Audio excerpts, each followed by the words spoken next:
Convido-vos a abrir a Bíblia em Lucas, capítulo 21, e vamos ler juntos os versos 37 e 38. Lucas 21, 37 e 38. Jesus ensinava todos os dias no templo, mas à noite, saindo, ia pousar no monte chamado das Oliveiras, e todo o povo madrugava para ir ter com ele no templo, a fim de ouvi-lo. Terça-feira, a última terça-feira de Jesus, antes da cruz. Em Marcos, capítulo 11, e é Marcos que traz a história de Jesus mais cronologicamente do que todos os outros evangelistas. No capítulo 11, 28 e 29, lemos. Marcos 11, 27 e 28. Então regressaram para Jerusalém, e andando ele pelo templo, vieram ao seu encontro os principais sacerdotes, os escribas e anciãos, e lhe perguntaram: com que autoridade fazes estas coisas? Ou quem te deu tal autoridade para fazeres?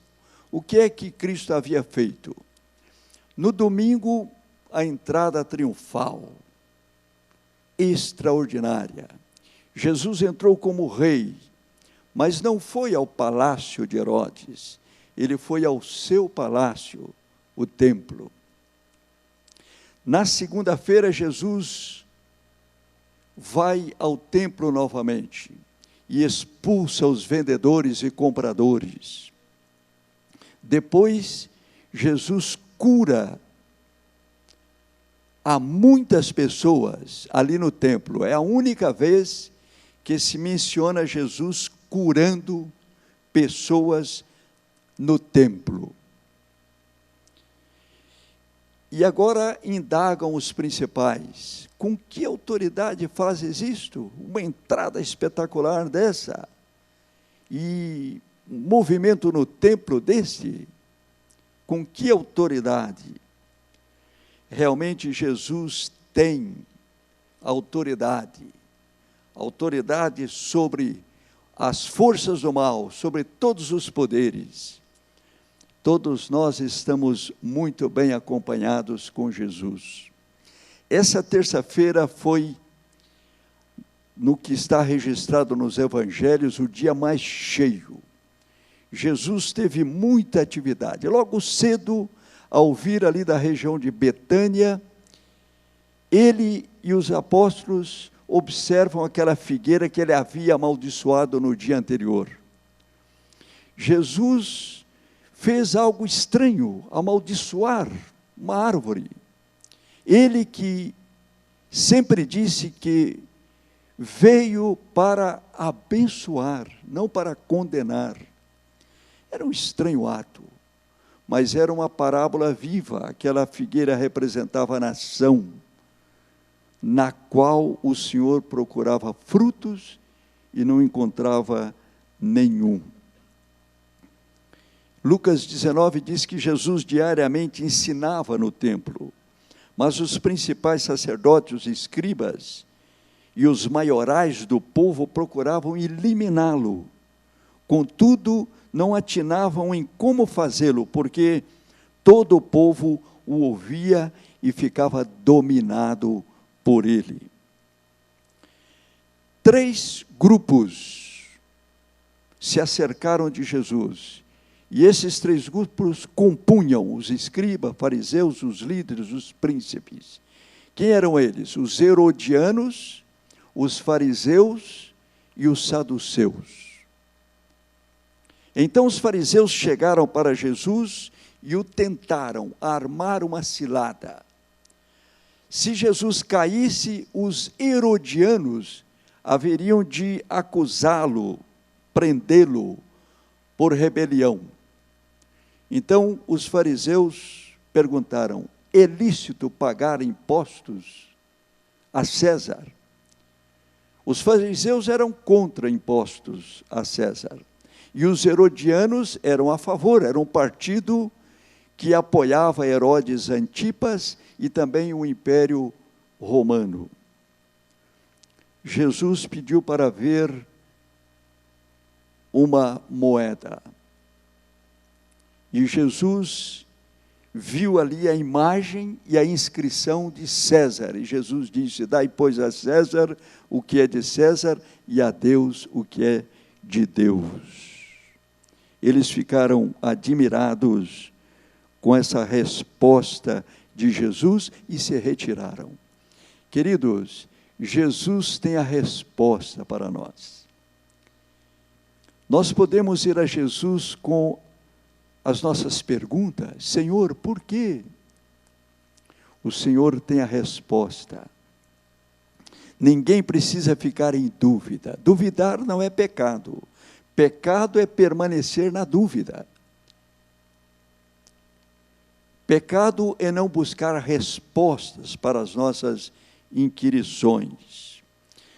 Assim que os fariseus saíram, chegaram os saduceus. Os saduceus eram uma seita menor do que a dos fariseus, e desta seita dos saduceus vinham muitos sacerdotes e sumos sacerdotes. Os saduceus não criam em milagres, eles não criam na ressurreição, eles não criam numa vida futura com castigos ou recompensas. Era a classe mais rica. E eles vieram para tentar a Jesus com uma pergunta: Senhor, uma mulher casou-se com um homem e este morreu. Mas esse homem tinha mais 6 irmãos. Então a mulher passou ao segundo irmão. E este morreu, passou ao terceiro e foi até o 7º. E por fim ela também morreu. Na ressurreição, de quem ela será esposa? Vejam, além de não acreditar na ressurreição, ainda zombavam daqueles que acreditavam. Jesus respondeu-lhes: errais não conhecendo as Escrituras, e nem o poder de Deus, porque na ressurreição serão como os anjos, não se casarão, não haverá a lei do levirato. Eu fico contente de afirmar isto. Seguramente não haverá a lei do levirato. E muitos jovens se preocupam: mas como? Lá no céu vou ficar separado da minha esposa? Bem, deixemos isso com Deus. Eu só sei que Adão e Eva estavam juntos lá no paraíso. Agora, como Deus vai fazer, eu não sei. Eu sei que não haverá a lei do levirato, de morrendo um homem, a sua esposa fica com o irmão. Errais não conhecendo as Escrituras. Queridos irmãos, principalmente queridos jovens, nós precisamos conhecer as Escrituras. Nós precisamos estudá-la. No meu tempo, no meu UNASP, lá da capital, onde eu passei 12 anos interno, nós éramos desafiados a ler a Bíblia de capa a capa. E eu fiz 12 vezes, cada ano que passei no colégio, um ano bíblico. Que bênção! Ainda guardo comigo aquela querida Bíblia, toda anotadinha, como estudante. E Deus estava abençoando aquele rapazinho lá, que orava e buscava a Deus. Eu quero desafiar aos estudantes a buscar as Escrituras, para que não erremos não conhecendo as Escrituras. Quando os saduceus foram silenciados, novamente vieram os fariseus. E agora trouxeram um bom representante, um escriba, com a pergunta: Senhor, qual é o maior dos mandamentos? E Jesus responde: amar a Deus e o segundo ao próximo. aquele fariseu ficou contente com a resposta e Jesus disse a ele: não estás longe do reino de Deus. Queridos irmãos, estamos nós próximos ao reino de Deus, dentro do reino de Deus? Aquele que nasceu de novo viu e entrou, né? Quem nasceu de novo viu o reino de Deus, no meio de tantas portas, enxergou a porta da igreja de Deus, o povo de Deus, e entrou para o reino da graça, e estamos indo para o reino da glória.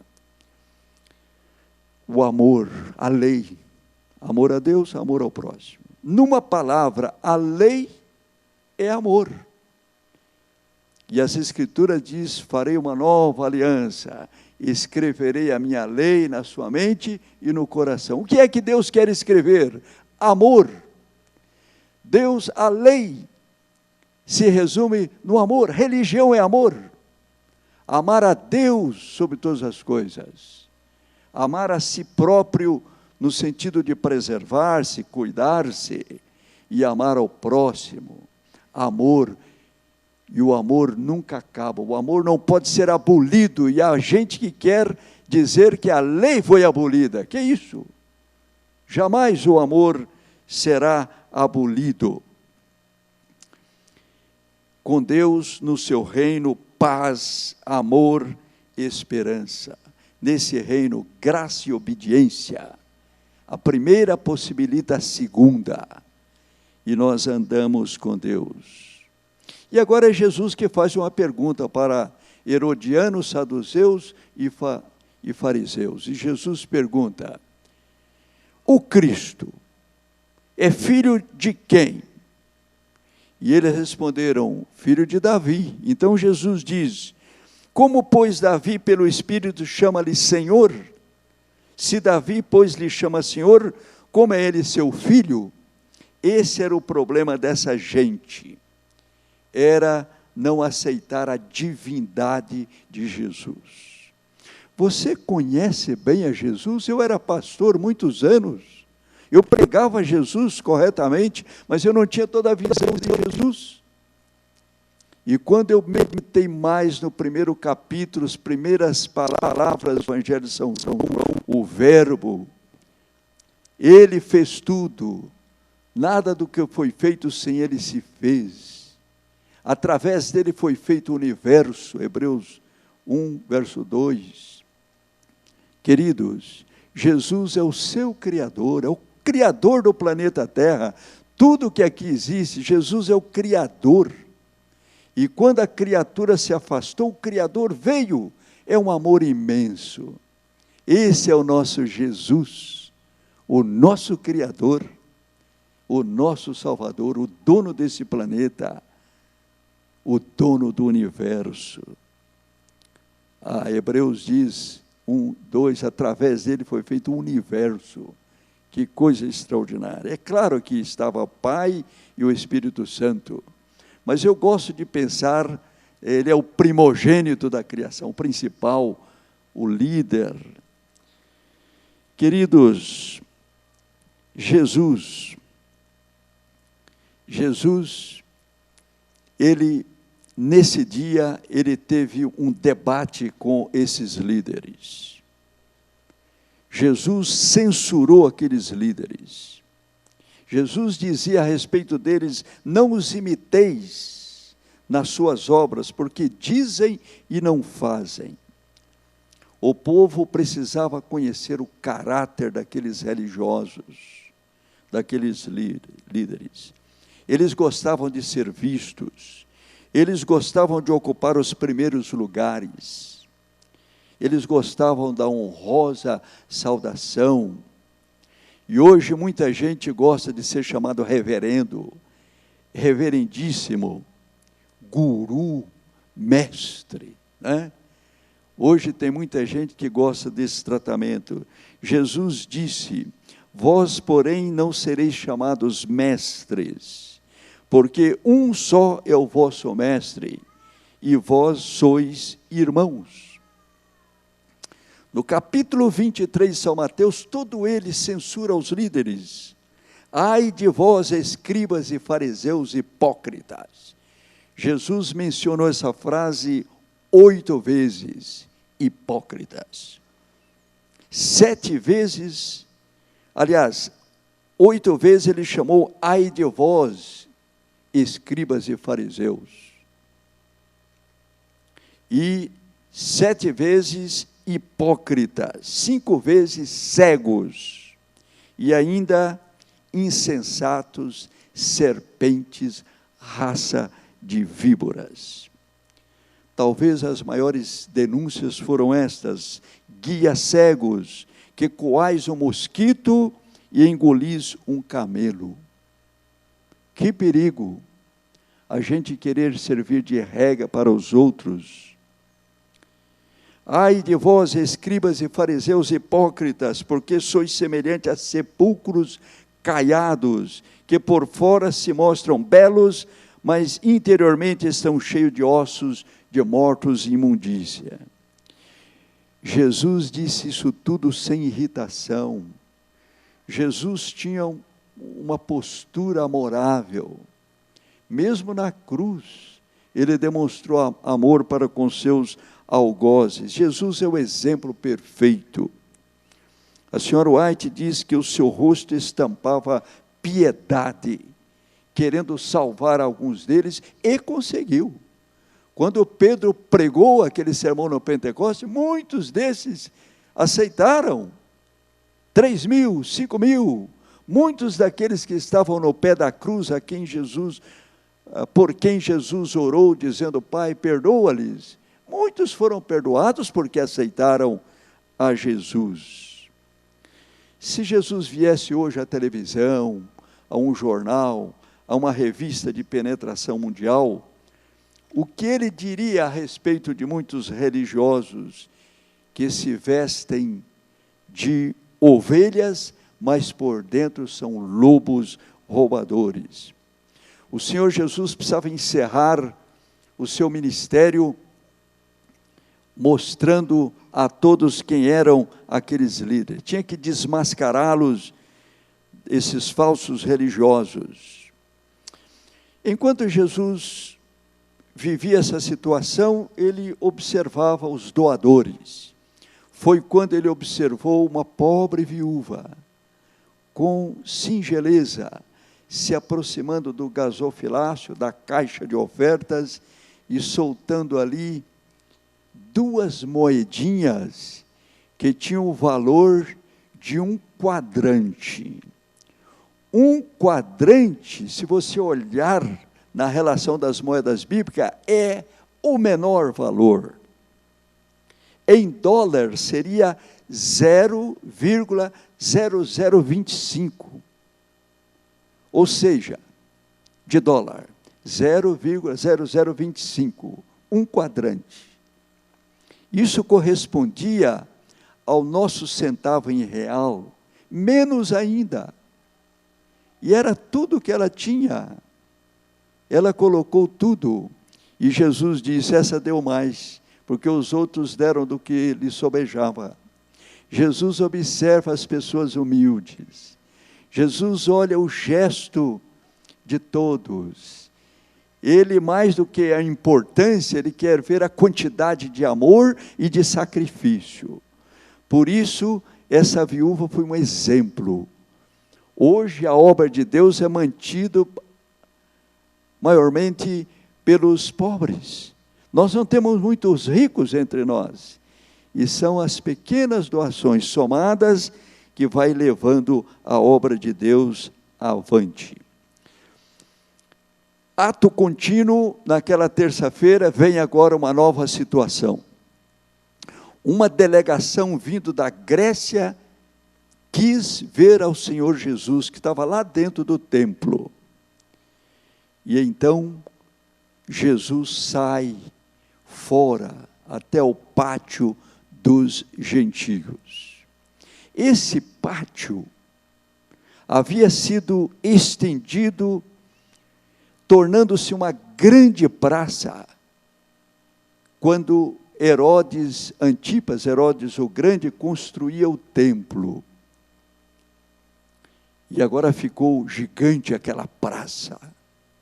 Eu já andei por ali e já vi a extensão, desde uma ponta norte até o extremo sul, onde está a mesquita, e no centro a mesquita da Rocha. É um lugar amplo. Herodes queria trazer o mundo ali no pé do templo. E até autores não cristãos diziam que era uma das maravilhas do império, aquele templo. 20 anos antes de Cristo começou a construção e preparando esse pátio. Eu encontrei 2 autores norte-americanos, Marcus Borg e John Crozan, indicando as medidas do pátio. De norte a sul, a nova área do templo tinha o comprimento de 5 campos de futebol e 3 de largura. E a maior parte disso era o pátio dos gentios, separado dos judeus, mas que ocupava a vasta maioria do espaço do templo. 470 metros por 300. Era muito amplo. Jesus vai lá fora se encontrar com os gregos. O Evangelho diz, ora, entre os que subiram para adorar durante a festa, havia alguns gregos. Estes, pois, se dirigiram a Filipe, que era de Betsaida, da Galileia, e lhe rogaram, Senhor, queremos ver a Jesus. Filipe foi dizê-lo a André, e André e Filipe comunicaram a Jesus. Jesus gentilmente vai lá, e ele diz, é chegada a hora de ser glorificado o Filho do Homem. Jesus havia dito antes, do Oriente e do Ocidente se assentarão pessoas na mesa de Abraão, Isaque e Jacó no reino dos céus. Quando Jesus nasceu, do Oriente vieram os magos. E agora, nesse último dia de Jesus no templo, vieram do Ocidente os gregos. E Jesus disse para eles, olha, quando o Filho do Homem for levantado, atrairá todos a ele. Jesus fala da cruz. E então Jesus diz, um dia o mundo todo vai ser atraído, quando eu for à cruz, não somente aí da Europa, mas de todo o mundo. Enquanto Jesus estava ali, ele disse, é chegada a hora de ser glorificado o Filho do Homem. Dirigindo-se ao Pai, ele diz, Pai, glorifica o teu nome. Então veio uma voz do céu, Deus falou, e uma grande multidão que estava ali no pátio, ouviu a voz de Deus. Deus disse, eu já o glorifiquei, e ainda o glorificarei. Essa voz despertou em todos, alguns diziam um trovão, outros diziam um anjo falou com ele, mas era o Pai animando ao Filho, porque o Filho mencionou a cruz, e o Pai veio para animar. Poucos dias antes, poucas semanas antes, o Pai já havia falado de novo, pela segunda vez, Deus havia dito, lá no Monte da Transfiguração, este é o meu Filho, a ele ouvi, esse é o meu eleito, a ele ouvi. Mas a primeira vez que Deus falou a Jesus e foi ouvido pelos circunstantes foi no batismo. Lá no Jordão, Jesus disse, esse é o meu Filho amado em quem tenho prazer. Portanto, Deus falou 3 vezes, no batismo, na transfiguração e no pátio do templo. Queridos, Jesus é a atração. A senhora White diz que Jesus é como um imã. Se nós não oferecermos resistência, iremos a Ele, seremos atraídos a Ele. Jesus é uma atração. Eu, quando for levantado da terra, atrairei todos a mim mesmo. Queridos irmãos, há muitas atrações na igreja, não é verdade? Mas qual é a sua maior atração? Seja atraído para Jesus. Ele é o principal. É Jesus que tem que ter a primazia, porque de fato ele é especial. O nome e o poder de Jesus ultrapassaram fronteiras hoje. Ele continua atraindo a todos. O evangelista Moody havia pregado em Filadélfia e no final da pregação se aproximou uma jovem senhora que estava com muitas dificuldades espirituais. E Moody perguntou: a senhora é crente? Ela disse: não sou ainda, mas faz 3 anos que eu estou procurando encontrar-me com Jesus. Moody disse: olha, alguma coisa está errada, porque alguém procurando o Salvador é que está à procura das ovelhas, alguma coisa não está certa.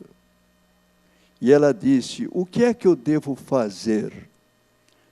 E Moody respondeu: aí está o problema, você quer fazer alguma coisa, quando de fato o que você precisa é crer. Vai a Jesus, vá a Jesus, sabendo que Ele é poderoso, Ele é o Salvador. Vá a Jesus, crendo. Nós precisamos ir ao encontro de Jesus. E então, mais um passo, Jesus responde à pergunta. Jesus agora vai deixando o templo. Eu creio que ele passou o dia todo ali. Foi um dia de muita atividade ali no templo. Nesse dia ele apresentou 3 parábolas ali no templo. Parábolas de censura. 3 delas de censura. E depois Jesus foi ao Monte das Oliveiras e lá ele apresentou 4 parábolas. Nesse dia, 7 parábolas. Estas do Monte das Oliveiras sobre a sua segunda vinda. Entre elas, como esperar a vinda de Jesus? A parábola dos talentos, usando os talentos ocupados. No Monte das Oliveiras achava-se Jesus assentado, quando se aproximou dele os discípulos em particular e lhe pediram: dize-nos, quando sucederão essas coisas? Que sinal haverá da tua vinda e da consumação dos séculos? Jesus, ao sair do templo, os discípulos chamaram a atenção: Senhor, veja como está bonito. Ele estava ali na fase de conclusão, o templo todo revestido de mármore branco, e Jesus declara: não ficará aqui pedra sobre pedra que não seja derribada. É mais uma profecia cumprida, porque não há nenhuma pedra. Você em Jerusalém pode ver construções de Herodes que estão em pé. Aqui está em perfeitas condições, é a sinagoga mesquita de Hebrom. Ali você pode ver uma construção milenar, construída por Herodes, está perfeita, mas a do templo foi totalmente destruída.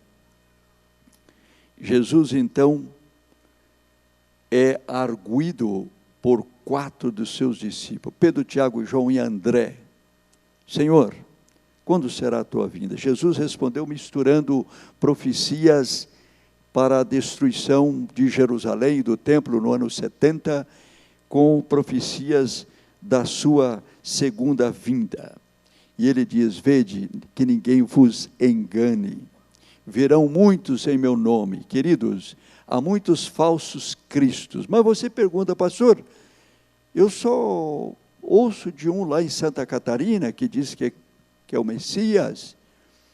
Queridos, nós temos muitos falsos cristianismos. No Brasil há mais de 3.000 religiões evangélicas. Tem cada uma com cada nome, né? Uma delas chama Igreja Pentecostal Cuspe Divino. Olha que nome, Cuspe Divino. É cada nome, não é? Tem outros também, que eu não me lembro agora. Mas há muitos falsos cristianismos. E nós precisamos nos cuidar muito para não sermos enganados. É o tempo de pesquisarmos as Escrituras. Se levantará nação contra nação, reino contra reino, e haverá terremotos em vários lugares. Quando, porém, virdes Jerusalém sitiada de exército, sabei que está próxima a sua devastação. E Jesus então profetiza: os que se encontrarem dentro da cidade, retirem-se. Os que estiverem nos campos não entram dentro dela. Jesus então dá uma orientação para ser seguida 40 anos depois. Saiam da cidade. E o que aconteceu? Vespasiano começou o cerco, foi nomeado imperador, ele nomeia o seu filho, o general Tito, para continuar a batalha, e houve um levantamento do sítio, houve uma trégua, e os cristãos, todos obedientes a Jesus, saíram. Diz a história que eles foram para a cidade de Pela, que fica na Jordânia, 30 quilômetros ao sul do Mar da Galileia, no território da Jordânia. Pela. Ali se esconderam os cristãos e se salvaram. Orai para que a vossa fuga não aconteça no inverno e nem no sábado. 40 anos depois, o sábado deveria ser santificado. Logo, em seguida a tribulação daqueles dias, o sol escurecerá, a lua não dará a sua luz, as estrelas cairão do céu. 19 de maio de 1780, dia escuro, à noite a lua como sangue. Na noite de 13 de novembro de 1833, quando Guilherme Miller estava estudando as profecias, houve a queda das estrelas. Miller pensou: é a volta de Jesus logo, um sinal. Queridos, quantos sinais se cumprindo nos mínimos detalhes. Perseguição. Houve a perseguição terrível na Idade Média. E logo depois esses sinais físicos se cumpriram. Será pregado esse evangelho a todo mundo. Queridos, agora é a hora da pregação. A Igreja Adventista existe para levar o evangelho eterno. Levar o evangelho eterno. E nós, queridos, como é que estamos? Vamos realizar esse propósito. Agora nós vamos ter o segundo semestre, nós estamos com grandes planos. Nós vamos distribuir um livro, Ainda Existe Esperança, para cada sítio, são centenas. E aqui, nos residenciais, todos os trabalhadores nas construções, aqueles que não são adventistas, deverão receber o livrinho. Todos nós, não é somente as duplas. Aqueles que estão nas duplas, 60 duplas, todos os que têm aquela pasta, temos que trabalhar. Vai ser um semestre de grande movimento. O curso A Família Feliz, o curso Encontro com a Vida, nós vamos terminar. Dia 29 de outubro, nós vamos receber todas as pessoas que estão fazendo os cursos. Vamos ter batismo, já tem alguns se preparando. 5 ali, 2 lá, 1 ali. Graças a Deus. Nós precisamos levar o evangelho. Jesus disse: este evangelho vai ser pregado em todo mundo. Até na janela 1040, pela internet, por rádio, por diferentes meios, o evangelho está chegando. Queridos, o dia, a hora nós não sabemos, mas nós temos que vigiar. Vigiar. Agora é o tempo de nos prepararmos. Queridos, a igreja é comparada à noiva. A noiva linda, aquele vestido bonito, o ramalhete, a aliança, o calçado, tudo na noiva. A noiva está preparada. Que bonita a festa. A igreja é a noiva. Agora, nenhuma noiva se autoprepara. Alguém prepara o cabelo, alguém faz o perfume, alguém fez a aliança, alguém fez o buquê, alguém fez o sapato, o vestido. E a igreja, nós temos que entrar no Instituto de Beleza de Deus. É o Espírito Santo que vai preparar a igreja, amém? É o Espírito Santo. Não fique angustiado, você não consegue se preparar, nenhuma noiva consegue se preparar bonitinha mesmo. Tem que ter muita gente preparando a noiva, não é? E Jesus, o Espírito Santo vai preparar, nós haveremos de estar bonitos, preparados para receber o Senhor Jesus brevemente. Queridos, devo concluir, vigiai. E concluo com uma pequena história, só para ilustrar. Uma meninazinha pequena vinha da escola numa tarde, quando levantou-se uma grande tempestade. Ela vinha sozinha porque era praticamente vir pela calçada da avenida até a sua casa, num país de muita segurança. E a tempestade estava armada, relâmpagos. E a mãe, se preocupando, foi ao encontro da filha. Saiu do trabalho mais cedo, foi ao encontro da filha, e ao observar a meninazinha vindo, a mãe observou que a cada relâmpago, a garotinha olhava para cima e sorria. Relâmpago, sorriso. A mãe tomou a criança e, em direção à casa, perguntou: filhinha, por que cada relâmpago? Ah, mãe, incrível, mãe. Eu notei que Deus estava tirando fotografia de mim. Então, cada vez que dava o flash, eu sorria. Queridos, o mundo está numa tempestade terrível, assustadora, não é verdade? Jesus, vigiai, olhe para cima, e você vai sentir-se seguro, porque o nosso Deus está de olho em cada um de nós. Ele está cuidando de nossos passos nesse mundo de tormenta. Que Deus nos abençoe e vamos passar hoje um dia com Jesus. Um dia com Jesus é cheio de muita coisa boa e interessante.